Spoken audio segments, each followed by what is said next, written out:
আসসালামু আলাইকুম। Central women's কলেজের অনলাইন ক্লাসে সবাইকে স্বাগতম। আমি মনোবিজ্ঞানের গুলশান আপা আজকে মনোবিজ্ঞান ক্লাস নেওয়ার জন্য এখানে আলোচনা করব। আশা করছি আমার শিক্ষার্থীরা আমার ক্লাসটি দেখবে এবং যা কিছু আলোচনা করব সেটা মনোযোগ দিয়ে শুনবে এবং ক্লাসের যা কিছু কাজ দিব সেগুলো তোমরা বাসায় মনোযোগ দিয়ে করবে। এখন আমরা একটা দুর্যোগময় পরিস্থিতি অতিবাহিত করছি। আশা করি ইনশাল্লাহ দুর্যোগটা কেটে যাবে, যার জন্য হয়তো সবারই একটা মানসিক চাপ যাচ্ছে।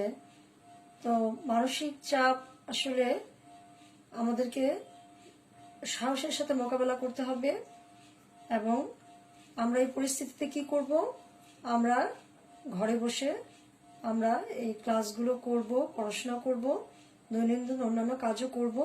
এভাবে আমরা মানসিকভাবে ভালো থাকার চেষ্টা করব ইনশাল্লাহ।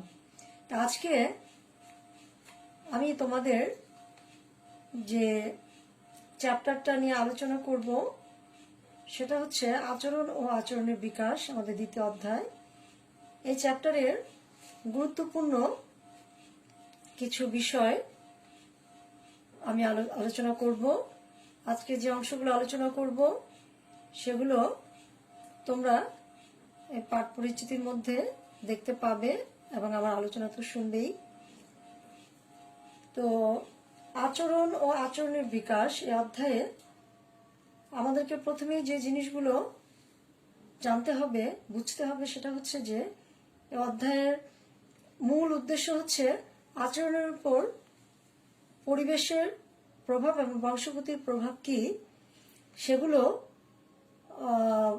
লক্ষ্য করাই হচ্ছে এই চ্যাপ্টারের মূল বিষয়। এই চ্যাপ্টারের মূল আলোচ্য বিষয় এটা, যে আচরণের উপর বংশগত বৈশিষ্ট্যের প্রভাব এবং পরিবেশের প্রভাব, এটা তুলনামূলক একটা আলোচনা।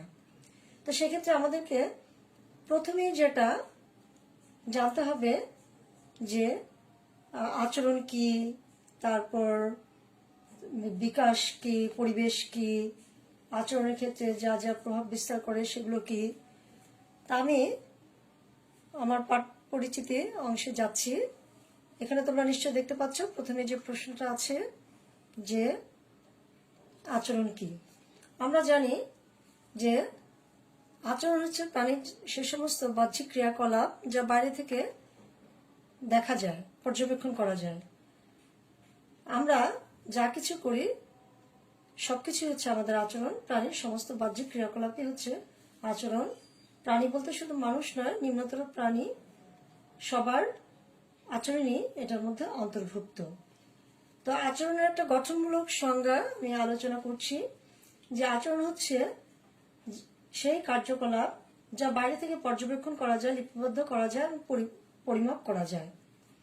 তো জীবন্ত প্রাণীরা যা কিছু করে সবকিছুই কি এই আচরণের অন্তর্ভুক্ত, অর্থাৎ সমস্ত গতিবিধি আচরণের মধ্যে পড়ছে। এই আচরণকে আবার তোমার মনোবিজ্ঞানীরা কয়েকটা ভাগে ভাগ করেছেন। আচরণের যে পাঠ পরিচিতির মধ্যে দ্বিতীয় অংশ যে আমরা দেখতে পাচ্ছি যে আচরণের বিভাগগুলো কি কি, আমরা এগুলো আগেও ক্লাসে আমরা আলোচনা করেছি, আমরা পড়েছি, আমরা জানি, সেগুলো রিভিউ হচ্ছে। আশা করি তোমাদের এগুলো মনে পড়ছে। তো আচরণের বিভাগগুলোকে মূলত তিন ভাগে ভাগ করা হয়েছে। প্রধান বিভাগগুলো যে সামগ্রিক ও খণ্ডিত আচরণ। সামগ্রিক ও খণ্ডিত আচরণটা কি? একটা অর্থপূর্ণ ও পূর্ণাঙ্গ আচরণকে বলা হচ্ছে সামগ্রিক আচরণ। যেমন একজন মানুষের সমস্ত ক্রিয়াকলাপ, তার হাত নাড়া, চোখ নাড়া, চোখের পলক ফেলা, মুখভঙ্গি, সবকিছু মিলিয়ে হচ্ছে তার সামগ্রিক আচরণ। ও খণ্ডিত আচরণ। খণ্ডিত আচরণগুলো কি? খণ্ডিত আচরণ হচ্ছে খণ্ড খণ্ড ভাবে আলাদা করে যে আচরণ, যেমন শুধুমাত্র হাত নাড়া বা পা নাড়া বা চোখের পলক ফেলা বা মুখভঙ্গি, এগুলো হচ্ছে খণ্ডিত আচরণ। আরেকটা বিভাগ হচ্ছে বাহ্যিক আচরণ ও অভ্যন্তরীণ আচরণ। বাইরে থেকে আমরা যে সমস্ত আচরণকে পর্যবেক্ষণ করতে পারি, কথা বলা, চলাফেরা, হাসা, গান গাওয়া, খাওয়া দাওয়া, সবকিছু হচ্ছে আমাদের বাহ্যিক আচরণ। আর যে কিছু কিছু আচরণ আছে যেগুলো বাইরে থেকে পর্যবেক্ষণ করা যায় না, সেটা হচ্ছে যেমন চিন্তা, আমাদের আভ্যন্তরীণ যে শ্বাস প্রশ্বাস, হৃদস্পন্দন, এগুলো। আরেকটা আচরণের ভাগ হচ্ছে তোমার ঐচ্ছিক ও অনৈচ্ছিক আচরণ। আমি স্লাইড চেঞ্জ করছি। ঐচ্ছিক অনৈচ্ছিক আচরণ। ঐচ্ছিক আচরণ হচ্ছে ইচ্ছাকৃতভাবে আমরা যে আচরণগুলোকে নিয়ন্ত্রণ করতে পারি, যেগুলো বাহ্যিক আচরণের সাথে সম্পৃক্ত, কথা বলা, হাঁটা, খাওয়া, সবকিছু, এগুলো ঐচ্ছিক আচরণ। আর অনৈচ্ছিক আচরণ হচ্ছে যেগুলোকে আমরা নিয়ন্ত্রণ করতে পারি না। আমাদের হৃৎপিণ্ডের ক্রিয়া, শ্বাস প্রশ্বাস, পরিপাকতন্ত্রের কাজ, এগুলো হচ্ছে আমাদের অনৈচ্ছিক আচরণ। এখন এই আচরণের বিকাশ, এটা হচ্ছে আমাদের আচরণের মূল যে ভাগগুলো, সেগুলো আমরা জানলাম। এখন আচরণের উপর যে প্রভাব, পরিবেশ এবং বংশগত বৈশিষ্ট্যের প্রভাব, অর্থাৎ আচরণের বিকাশ, এগুলো জানতে হলে আমাদের যে বিষয়গুলো জানতে হবে সেগুলো হচ্ছে যে আচরণের উপর কিসের কিসের প্রভাব রয়েছে। যেমন আচরণের উপর শিক্ষণ এবং পরিপক্কতা বা পরিণমনের প্রভাব রয়েছে। এখন শিক্ষণ কি, আমরা পরবর্তী অংশে যাচ্ছি। আচরণের উপর শিক্ষণ ও পরিপক্কতার প্রভাব। শিক্ষণ কি? শিক্ষণ হচ্ছে অভিজ্ঞতা বা অনুশীলনের ফলে আচরণের তুলনামূলক দীর্ঘস্থায়ী পরিবর্তন। আর এই পরিবর্তনটা হতে হবে অভিজ্ঞতা বা অনুশীলনের ফলে। আর পরিপক্কতা বা পরিণমন হচ্ছে শারীরিক বৃদ্ধির সাথে মানসিক বৃদ্ধিকে বোঝায়। তোমার পরিপক্কতার ফলে প্রাণী তার আকৃতি এবং বৈশিষ্ট্যমূলক অভিযোজন ক্ষমতা অর্জন করে। একটা ছোট্ট শিশু তোমার পরিপক্কতার মাধ্যমে শিশু অবস্থা থেকে আস্তে আস্তে সে বেড়ে ওঠে, কৈশোর অবস্থায় যায়, তারপর যৌবন অবস্থায় বা পর্যায়ে সে যে পৌঁছে, এগুলো হচ্ছে কি পরিপক্কতা। শারীরিক পরিপক্কতাটাকে বোঝাচ্ছে, সাথে সাথে মানসিক পরিপক্কতাও বোঝায়। এই শারীরিক ও মানসিক বৃদ্ধি হচ্ছে পরিপক্কতা, যেগুলো আচরণের সাথে সম্পৃক্ত। এখন শিক্ষণের ক্ষেত্রে যেমন আচরণের পরিবর্তন ঘটে, আবার পরিপক্কতার ক্ষেত্রেও আচরণের পরিবর্তন ঘটে। শিক্ষণের পরিপক্কতাটা কি? শিক্ষণের পরিবর্তনটা হচ্ছে যে আমরা একটা কিছু শিখলাম, শেখার পর যখন আমরা সেটা একটা নতুন পরিস্থিতিতে যখন আমরা সেটাকে প্রয়োগ করতে পারব, সেটা হচ্ছে লার্নিং। যেমন একজন গ্রামের মানুষ প্রথমে শহরে আসলো, শহরে এসে সে দেখলো যে রাস্তায় লাল বাতি জ্বললে গাড়ি থামে আর সবুজ বাতি জ্বললে গাড়ি চলে। সেটা আগে জানতো না, সেটা সে শিখলো। পরবর্তীতে সে সেটা দেখলে সে বুঝতে পারবে এটা হচ্ছে তার আচরণের একটা পরিবর্তন। একটা নতুন একটা ফুল একটা আমরা চিনলাম, পরবর্তীতে কোনো বাগানে বা কোনো জায়গায় ফুলটা দেখলে আমরা চিনতে পারলাম, এটা হচ্ছে আচরণের পরিবর্তন। এবং এই পরিবর্তনটা হতে হবে অভিজ্ঞতা অনুশীলনের ফলে। অভিজ্ঞতা অনুশীলন ছাড়া অন্য কোনোভাবে কোনো পরিবর্তনকেই লার্নিং বলা যাবে না। অ্যাক্সিডেন্টলি মানুষের অনেক সময় আচরণের পরিবর্তন ঘটে, মস্তিষ্কের পরিবর্তন ঘটে, সেগুলো কিন্তু শিক্ষণ নয়। আর যেটা বলছিলাম যে শিক্ষণে যেমন পরিবর্তন ঘটে, পরিপক্কতার ক্ষেত্রেও আচরণের পরিবর্তন ঘটে। যেমন একটা ছোট শিশু, সে ছোটবেলায় খেলাধুলা করে, কৈশোরে সে যখন পদার্পণ করে তখন সে তার খেলাধুলার আঙ্গিকটা চেঞ্জ হয়ে যায়। সে ছোটবেলায় যেটা খেলতো সেটা খেলে না, দেখা যায় তখন হয়তো বই পড়ে, নাটক উপন্যাস পড়তে পছন্দ করে। এটা হচ্ছে কি তার একটা পরিবর্তন হলো, একটা ম্যাচুরিটি দিকে সে আগাচ্ছে, পরিপক্কতার দিকে যাচ্ছে। তারপর সে যখন আরো বড় হয় তখন বয়সের সাথে সাথে সে আরো কিছু আচরণ করে যেটা সে শৈশবে বা কৈশোরে করতো না। এগুলো কিসের সাথে সম্পর্কিত? পরিপক্কতার সাথে সম্পর্কিত। একটা মেয়ে যখন একসময় মা হয়, সে ধরো কোনো কাজ করছে, গল্পের বই পড়ছে বা মনোযোগ দিয়ে সংসারে কোনো কাজ করছে, কিন্তু তার সন্তানের কান্না করলেই সে কিন্তু সমস্ত কিছু ফেলে সন্তানের কাছে ছুটে যায়।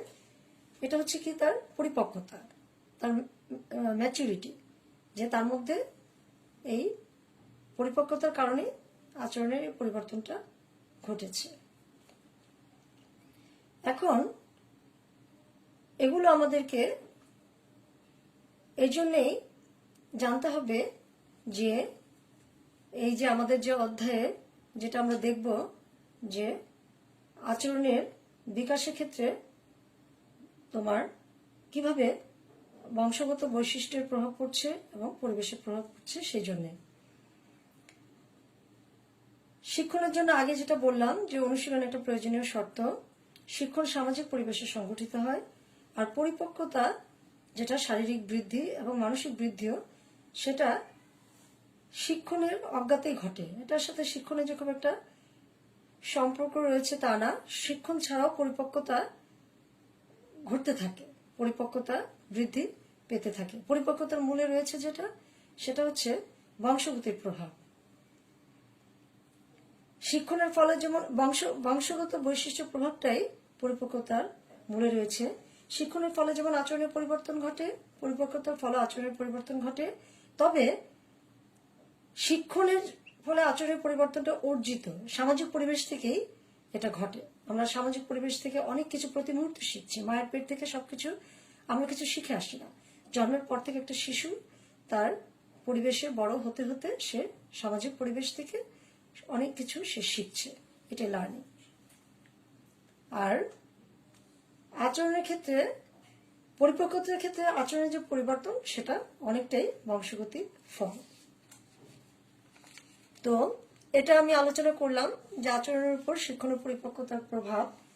এখন এই অধ্যায়ে যে আচরণের উপর বংশগত পরিবেশের প্রভাব, এগুলো জানতে হলে আমাদের কিছু বিষয় কিন্তু আমাদের আগে বুঝতে হবে, জানতে হবে। যেমন ধরো, আমি পরবর্তী স্লাইডে যাচ্ছি। মানব সমাজ থেকে বিচ্ছিন্ন মানব শিশু। তো মানব সমাজ থেকে বিচ্ছিন্ন মানব শিশু বলতে এখানে আমি যেটা আলোচনা করব সেটা হচ্ছে তোমার যেমন ফেরেল মানব শিশু কোনো দুর্ঘটনা বা কোনো কারণে যদি জঙ্গলে কোনো পশুর সাথে প্রতিপালিত হয়, তাদেরকে আমরা বলি ফেরেল মানব, আমরা এটা জানি। এবং তাদের মধ্যে দেখা যায় মানবীয় বৈশিষ্ট্যগুলো বিকশিত হয় না।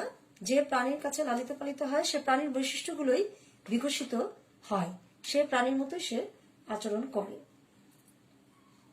তো এরকম দু একটা উদাহরণ আমি আলোচনা করছি। যেমন কিংসলি ডেভিস, তিনি তার দু একটার উদাহরণ আমি আলোচনা করছি। যেমন তিনি একটা গবেষণা করেছিলেন অ্যানা নামে একটা শিশুর উপর। অ্যানা ছিল তার মায়ের একটা অবৈধ সন্তান। তার মা তার বিপত্নিক পিতার কাছে থাকতেন। তো তার পিতা অ্যানাকে পছন্দ করতো না, যার জন্য অ্যানার মা অ্যানাকে একটা নির্জন খামার বাড়ির দোতলাতে অন্তরীণ রেখে প্রতিপালিত করত। সারাদিন ব্যস্ত থেকে মাঝে মাঝে সময় বের করে তাকে অ্যানাকে শুধু একটু খাইয়ে আসতো। এছাড়া তাকে ঘরের মধ্যে বদ্ধ করেই চলে আসতো। এভাবেই অ্যানা প্রতিপালিত হয়। অ্যানার বয়স যখন 5 বছর, তখন এক দয়ালু ভদ্রলোক অ্যানাকে উদ্ধার করেন এবং একটা অনাথ আশ্রমে রাখেন। তখন দেখা যায় যে অ্যানার ছিল জড়বুদ্ধি, তার কোনো কিছুতে কোনো কৌতূহল ছিল না, সবকিছুতে উদাসীন ছিল। সে হাঁটতে পারতো না, কথা বলতে পারতো না, খাবার খেতে পারতো না, কিছুই পারতো না। মানে মানবিক কোনো বৈশিষ্ট্য বা গুণাবলী কোনো কিছু তার মধ্যে বিকাশ লাভ করেনি। এবং তারপর তাকে একটা অনাথ আশ্রমে রাখা হয়। সেখানে যত্ন পাওয়ার পর, অনেক যত্নের পর একটু চটপটে সে হয়েছিল, লোকের আহ্বানে একটু সাড়া দিতে পারত। ভাষা শিক্ষার ব্যাপারে তার তেমন কোনো উন্নতি কিন্তু হয়নি। এবং 2 বছরের প্রশিক্ষণে অ্যানার বুদ্ধিবৃত্তিরও তেমন কোনো অগ্রগতি হয়নি এবং ভাষা শিক্ষার ব্যাপারেও তেমন কোনো উন্নতি দেখা যায়নি। কিংসলি ডেভিস আরেকটা গবেষণা করেছিলেন, যেটা আমি আলোচনা করছি। ইসাবেলা নামে আরেকটা শিশু উপর তিনি গবেষণা করেছিলেন। ইসাবেলা তার কালা এবং বোবা মায়ের সাথে 6 বছর একটা বিচ্ছিন্ন কক্ষে আবদ্ধ ছিল। তোমাদের মনে পড়ছে কিনা এগুলো আলোচনা আমরা তো আগেও করেছি। তার 6.5 বছর তার মায়ের সাথে একটা ঘরে আবদ্ধ ছিল। 6.5 বছর পর ইসাবেলাকে যখন উদ্ধার করা হয় তখন তার মধ্যে দেখা গেল অনেক মানবিক গুণাবলী অনুপস্থিত। কারণ সে তো তার মা কথা বলতে পারতো না বা তার মার সাথে তার কোনো কমিউনিকেশন হয়নি, সে কোনো পরিবেশেও মিশেনি। তারপর তাকে প্রশিক্ষণ দেওয়া শুরু হলো। প্রশিক্ষণের ফলে 2 বছরে সে ভালোভাবে কথা বলতে শিখে এবং তার বুদ্ধাঙ্ক ডেভেলপ করে, 3 গুণ ডেভেলপ করে বুদ্ধাঙ্ক। এবং 14 বছর বয়সে ইসাবেলা 6ষ্ঠ শ্রেণীতে পড়তে পারত এবং স্বাভাবিক শিশুর মতো আচার আচরণ করতে শিখল। তো তাহলে আমরা এই দুটো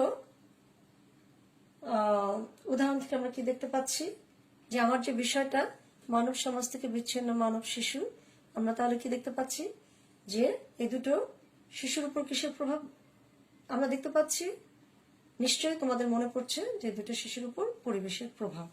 তারা উপযুক্ত পরিবেশ পায়নি, স্বাভাবিক পরিবেশ পায়নি, যার জন্য তাদের মধ্যে মানবিক গুণাবলী এবং বুদ্ধিবৃত্তীয় যে বিকাশ সেটা ডেভেলপ করেনি। মানুষের যে স্বাভাবিক বুদ্ধিবৃত্তির বিকাশ সেটাও হয়নি, যার জন্য তাদের মধ্যে এগুলো অনুপস্থিত ছিল। এবং প্রশিক্ষণের পরে অ্যানার জন্মগতভাবে কিছু সীমাবদ্ধতা ছিল দেখে তাকে প্রশিক্ষণ দেওয়ার পরে তেমন ডেভেলপ করানো যায়নি। কিন্তু ইসাবেলার জন্মগত অসুবিধা ছিল না, সে সুস্থ ছিল, যার কারণে তাকে প্রশিক্ষণ দেওয়ার পর দ্রুত ডেভেলপ করে এবং মাত্র দেখা যায় যে 2 বছরেই সে কথা বলতে শিখে, তার বুদ্ধাঙ্ক বেড়ে যায় 3 গুণ, সে একদম স্বাভাবিক শিশুদের মতোই ডেভেলপ করে।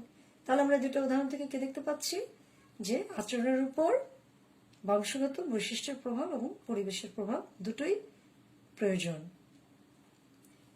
কারণ অ্যানার ক্ষেত্রে বংশগতভাবে বৈশিষ্ট্যের সীমাবদ্ধতা ছিল, আর ইসাবেলার ক্ষেত্রে পরিবেশের সীমাবদ্ধতা ছিল।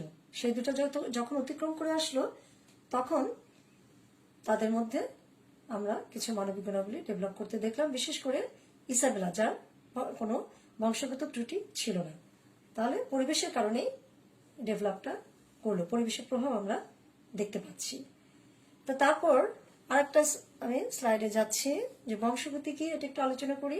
আমরা জানি যে বংশগতি হলো জন্মসূত্রে অর্জিত মানুষের বিভিন্ন বৈশিষ্ট্যাবলী, যেমন আকার, আকৃতি, চেহারা, বর্ণ, তার রং, চুলের রং, পূর্বপুরুষ থেকে সে এগুলো বংশগত ভাবে এই বৈশিষ্ট্যগুলো সে প্রাপ্ত হয়। একটা মানুষ লম্বা না খাটো, সাদা না কালো, সে তার আকার আকৃতি কেমন, চেহারা কেমন, চুলের রং কেমন, এই সমস্ত বৈশিষ্ট্যগুলোই বংশগত বৈশিষ্ট্য, যেগুলো বংশানুক্রমিক ভাবে সঞ্চালিত হয় কিসের মাধ্যমে, জিনের মাধ্যমে। এবং এই আচরণের উপর পরিবেশ এবং বংশগত বৈশিষ্ট্যের প্রভাব কিভাবে পড়ে সেটা জানার আগে কিন্তু এগুলো আমাদের আগে জানতে হবে, যেটা আমি আলোচনা করলাম, যে আচরণের বিকাশের ক্ষেত্রে একটু উদাহরণ বললাম, বংশগত বৈশিষ্ট্যের কি সেটা আমি জানালাম। এবং আমরা বংশানুক্রমিকভাবে জিনের মাধ্যমেই সবসময় বৈশিষ্ট্যগুলো পেয়ে থাকি।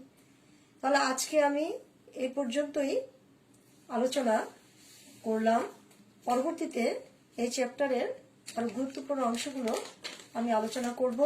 তোমরা বাসায় এই যে আচরণের উপর, আচরণ কি, আচরণের প্রকারভেদ, তারপর শিক্ষণ ও পরিপক্কতার প্রভাব, এগুলো একটু পড়বে এবং পারলে তোমরা এগুলো একটু ছোট ছোট করে লিখে রাখবে।